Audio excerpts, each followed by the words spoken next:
Yo, what's up mga soy? Maayong adlaw nga ninyo. So by the way mga soy, patulong ta karon sa Tagum City kay na-invite ta sa mamahimong MC sa lang birthday celebration or dibo mga soy. So tara mga soy, let's go! Og mao to mga soy, nagpaspas og plus sa sarili mga soy kay padulong dayon ta sa Tagum City mga soy. Kay ang oras nga pagsugod mga soy sa alas 6 sa gabi mga soy. Og diya mga soy naabot ta sa area sa tuang MC mga soy. And by the way mga soy, nag-birthday ni mga soy si Ma'am Angel Faith Sarsali mga soy. Og dira mga soy gisugdan na itong program mga soy.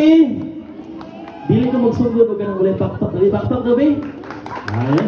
No, very excited yung magsugod ka. Of course, no, so wala kaila. Magpaila ko, isipin nyo ang MC karong gabi. Una, I am John Marco Radaza, usa ka SK chairman sa mong barangay. No, basi matingala mo anong na imong SK chairman, ingana dyan ang anak sa kontraktor.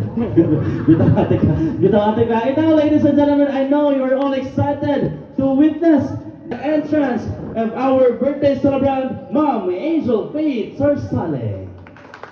Og diri mga soy nigawas na nga to ang birthday celebrant mga soy ang nagdibo mga soy no. Og basi matingala mga soy ngano sige og katawa dira o ngano sige ra sila katawa mga soy. Request mga soy nagkuos to mga soy nga dapat enjoy lang daw mga soy nga sige ra katawa. So mao lang ta mga soy. Bye-bye and God bless you.